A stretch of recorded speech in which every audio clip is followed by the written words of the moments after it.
Trupi i njeriut flet çdo ditë, por shumica e njerëzve e dëgjojnë vetëm kur shfaqet dhimbja.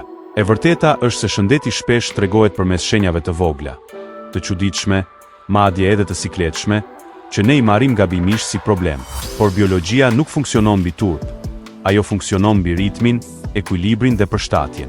Në këtë video do të shohim 10 shenja që duken të pazakonta, por shpesh janë tregues që organizmi yt po punon siç duhet.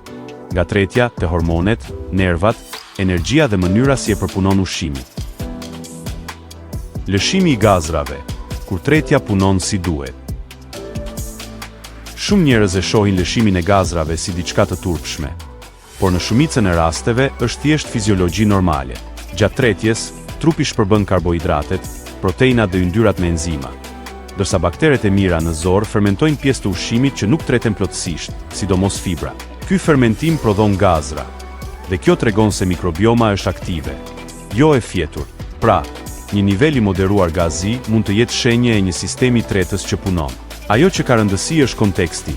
Nëse gaza shoqërohen me dhimbje të forta, fryrje ekstreme, djarre të vazhdueshme ose humbje peshe, atëherë mund të ketë intoleranca ushqimore, probleme me zorën e irrituar ose disbalancë bakteriale. Por nëse je mirë, ha normalisht dhe thjesht lëshon gazra gjatë ditës, kjo zakonisht është shenjë e tretjes aktive. Edhe një detaj, ku ndryshon dietën më shumë fibra, bishtajore, perime, gazi mund të rritet përkohësisht. Trupi po përshtatet. Në vend që ta shohësh si turp, mendoje si një raport të vogël që zorët e tua po bëjnë punën e tyre. Dhimbja pas stërvitjes, sinjal përshtatjeje, jo frikë. Dhimbja muskulore që vjen 24 deri 48 orë pas një stërvitjeje, e njohur si DOS, është një nga shenjat më të zakonshme të përshtatjes fizike. Kur bën ushtrime, sidomos lëvizje të reja ose rrit intensitetin, në fibrat muskulore krijohen mikroçarje shumë të vogla. Trupi i riparon ato me proteina, gjak të pasur me lëndë ushqyese dhe procese inflamatore të kontrolluara. Rezultati, muskujt bëhen më të fortë dhe më të qëndrueshëm. Kjo është arsyeja pse dhimbja e lehtë dhe mesatare pas stërvitjes shpesh është shenjë e progresit. Por mendimi i thellë këtu është ky, se nuk është gjithmonë synim. Mund të përmirësohesh edhe pa dhimbje të fortë. Dhimbja e madhe nuk do të thotë domosdoshmërisht stërvitje më e mirë. Dhe dhimbja e mprejtë gjatë ushtrimit mund të tregojë dëmtim.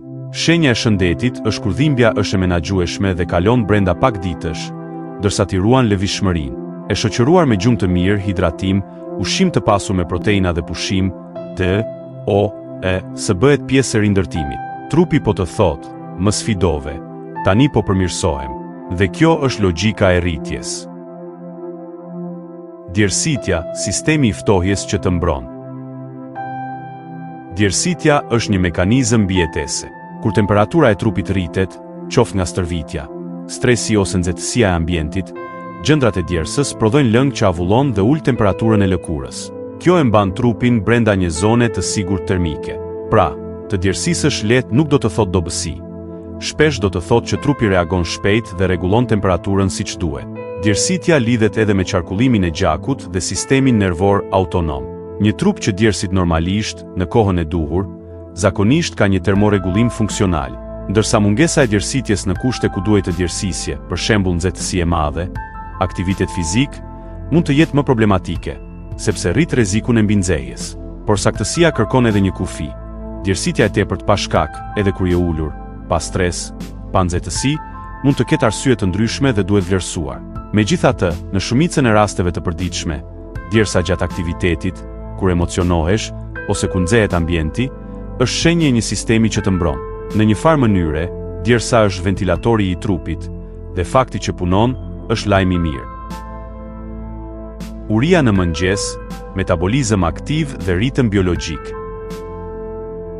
Zgjimi me uri shpesh keq interpretohet si po ha shumë ose diçka shkon, por në shumë raste është sinjali një metabolizmi aktiv. Gjatë natës, trupi nuk ndalon, ai riparon qeliza, rregullon hormone, mban funksionet e organeve dhe përdor energji. Kur zgjohesh i uritur, trupi po kërkon karburant sepse rezervat e natës janë përdorur në mënyrë normale. Uria e mëngjesit lidhet edhe me ritmin e hormoneve të urisë dhe ngopjes, si grelina dhe leptina, dhe me stabilitetin e sheqerit në gjak. Një person që ka ritëm të mirë gjumi dhe ushqimi shpesh e ndjen urinë natyrshëm në mëngjes, pa qenë irrituar ose i dëshpëruar për sheqer. Kjo është shenjë e një komunikimi të mirë mes trupit dhe trurit. Nga ana tjetër, nëse nuk e uri fare, donjëherë shkaku është një darkë shumë e rëndë, sheqer i lartë vonë, ose ngrënie e shpeshtë gjatë natës që e çrregullon sinjalin e urisë. Pra, uria e mëngjesit nuk është armik. Përkundrazi, shpesh tregon se trupi po ndjek një ritëm të shëndetshëm. Pushon, djeg energji dhe në mëngjes kërkon furnizim të ri. Urina verdhe hapur, hidratimi balancuar, jo ekstrem. Shumë njerëz mendojnë se urina duhet të jetë krejtësisht e tejdukshme, por kjo nuk është gjithmonë ideale. Veshkat filtrojnë gjakun dhe ruajnë ekuilibrin e ujit dhe elektroliteve, si natriumi, kaliumi, magnezi. Kur është e verdhe hapur, kjo zakonisht tregon hidratim të mirë dhe funksion normal të filtrimit. Kur është shumë e pastër, mund të jetë shenjë e pirjes së tepërt të ujit, sidomos nëse ndodh vazhdimisht. Kjo mund të ulë elektrolite dhe të sjellë lodhje, dhimbje koke ose ndjesi të zbrazët energjie, sepse trupi nuk ka vetëm nevojë për ujë, por edhe për minerale. Nga ana tjetër, kur është shumë e errët tregon dehidratim dhe që trupi po ruan ujin. Pra, të jesh i shëndetshëm nuk është të shkosh në ekstrem, por të jesh në ekuilibër. Ngjyra ideale është zakonisht verdhe e lehtë, si kashte hapur, dhe ky është një sinjal i thjeshtë, i përditshëm, që tregon se trupi yt po menaxhon mirë hidratimin. Sigurisht, ndryshime të forta në ngjyrë, dhimbje gjatë urinimit, ose simptoma të tjera kërkojnë vëmendje mjekësore. Por si rregull i përgjithshëm, verdha e hapur është zona e artë. Shpërthime energjie gjatë ditës, sinkroni mirë trup-mendje. Nëse gjatë ditës ke momente kur energjia të rritet papritur, mos e quaj me njëherë rastësi. Trupi funksionon me valë, hormone, neurotransmetues dhe ritme biologjike që ndryshojnë gjatë orëve. Kortizoli, për shembull, nuk është hormoni i keq. Ai është hormoni i zgjimit, fokusit dhe reagimit. Në një trup të balancuar, kortizoli rritet në mëngjes dhe ka luhatje të kontrolluara gjatë ditës. Kur gjumi është i mirë, stresi menaxhohet dhe ushqimi është i rregullt. Shpërthimet e energjisë vijnë natyrshëm, pas një vakti të balancuar, pas lëvizjes, ose thjesht kur truri ndjen qartësi. Kjo është shenjë se sistemi nervor autonom nuk është në alarm të vazhdueshëm, por lëviz mes aktivitetit dhe qetësisë. Ndryshe është kur energjia vjen si panik dhe pastaj bie fort, ose kur je gjithmonë i lodhur dhe vetëm kafeja të mban. Aty mund të ketë çrregullim të ritmit të gjumit, stres kronik, ose dieta me sheqer që shkakton rritje dhe rënje të shpejtë të glukozës. Pra, ato momente ku ndihesh papritur i fokusuar dhe energjik janë shpesh sinjali i shëndetit. Trupi di si të shpërndajë energji në mënyrë inteligjente. Teshtima në diell, refleks nervor, jo domosdoshmërisht alergji. Teshtima kur del në dritë të fortë dielli është një fenomen mjaft i njohur dhe quhet refleksi fotik i teshtimës. Nuk është sëmundje dhe zakonisht nuk lidhet me alergji. Ajo ndodh sepse nervat që përcjellin sinjalet e dritës nga syt janë afër me rrugë nervore që lidhen me teshtimën, veçanërisht përmes nervit trigeminal. Kur drita është e fortë, truri merr një stimul të papritur dhe, tek disa njerëz, kjo ngatërohet me sinjalin e teshtimës. Pse është shenjë e mirë? Sepse tregon një sistem nervor reaktiv dhe të ndjeshëm ndaj ndryshimeve të mjedisit. Trupi nuk është makinë e shurdhër. Ai reagon, përshtatet dhe ndonjëherë shfaq refleksa të trashëguara biologjikisht. Sigurisht, ka edhe anën praktike. Nëse teshti ndërsa drejton makinën, mund të jetë e rrezikshme për një sekond, por nga pikpamja e shëndetit, zakonisht është thjesht një veçori, si mënyra se si disa njerëz përjetojnë më shumë dridhje nga të ftohtit ose ndjen më shpejt ndryshimin e temperaturës. Në thelb, nëse teshti në diell dhe nuk ke simptoma alergjie, mos u shqetëso. Është një refleks nervor normal tek shumë njerëz. Rënqethje mishi, nerva që reagojnë shpejt. Rënqethja e mishit është një reagim i sistemit nervor autonom. Mund të ndodhë nga i ftohti, nga emocioni, nga muzika, nga frika, apo edhe nga një moment i papritur. Ky reagim shkaktohet nga kontraktimi i muskujve të vegjël rreth folikulave të qimeve, duke ngritur lëkurën. Tek kafshët, kjo ndihmon për të dukur më të mëdha ose për të ruajtur nxehtësinë. Tek njerëzit është më shumë një mbetje evolucionare, por gjithsesi tregon diçka. Sistemi nervor po përgjigjet. Kur të dridhet mishilet, kjo shpesh tregon se nervat përcjellin sinjale normalisht dhe se trupi reagon shpejt ndaj temperaturës apo emocioneve.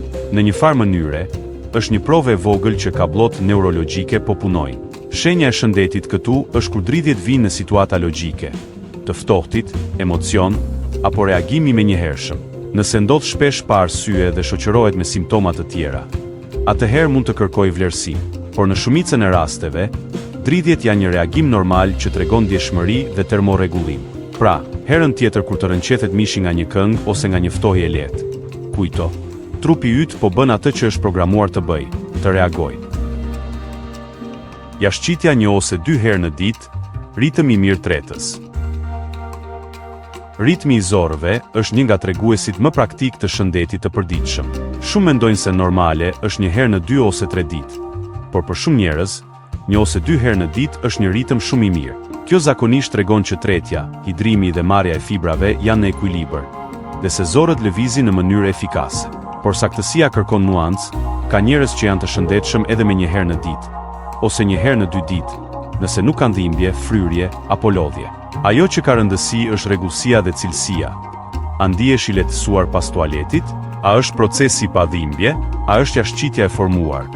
Jo ujore dhe jo shumë e fortë? Kur trupi e bën rregullisht, ai po largon mbetje, po ruan ekuilibrin e mikrobiomës dhe po ul ngarkesën e inflamacionit. Shpesh, ky ritëm përmirësohet me ujë të mjaftueshëm, lëvizje, fruta uperime dhe drithëra të plota. Pra, 1 ose 2 herë në ditë, pa simptoma të tjera, është shpesh shenjë se trupi po menaxhon mirë proceset bazë të tretjes. Është një nga shenjat më të thjeshta, por më të vërteta, të funksionimit të mirë. Qetësia pas vaktit, sheqer i qëndrueshëm. Shumë njerëz pas ushqimit ndihen të përgjumur, të irrituar, ose fillojnë të kërkojnë diçka të ëmbël. Kur ti ndihesh i qetë pas vaktit, pa rënje energjie dhe pa dëshira të forta për sheqer, kjo është shpesh shenjë e një rregullimi të mirë të glukozës në gjak. Trupi po e përpunon ushqimin pa e ngritur sheqerin shumë lart dhe pa e rrëzuar me 1 herë poshtë. Kjo lidhet me zgjedhjen e vakteve, ku një vakt ka proteina, fibra dhe yndyra të shëndetshme. Tretja ngadalësohet, glukoza rritet gradualisht dhe trupi merr energji të qëndrueshme. Kjo përkthehet në qetësi mendore, fokus dhe më pak varësi nga ushqimet mes vakteve. Ka edhe një element tjetër. Zorët dhe truri komunikojnë vazhdimisht përmes nervit vagus dhe hormoneve të tretjes. Një tretje e mirë shpesh sjell ndjenjë qetësie, sepse sistemi nervor kalon nga lufto ose ik në pusho dhe tres. Sigurisht, nëse pas çdo vakti ndihesh i raskapitur, mund të ketë sasi të mëdha karbohidratesh të shpejta, ose probleme me menaxhimin e sheqerit. Por në përgjithësi, qetësia pas të ngrënit është një shenjë e bukur. Trupi po e përdor ushqimin si energji, jo si stres. Shëndeti nuk shfaqet gjithmonë me super ndjesi apo rezultate perfekte. Shpesh ai fshihet në sinjale të vogla që trupi jep çdo ditë, dhe ne thjesht nuk i interpretojmë si duhet. Këto 10 shenja na kujtojnë diçka të rëndësishme. Trupi është një sistem inteligjent që punon vazhdimisht për ekuilibër. Qëllimi nuk është të diagnostikosh veten, por të kuptosh çfarë është normale dhe çfarë jo. Nëse të pëlqeu kjo video, abonohu dhe shkruaj në komente cilën shenjë ke vënë re më shumë tek vetja.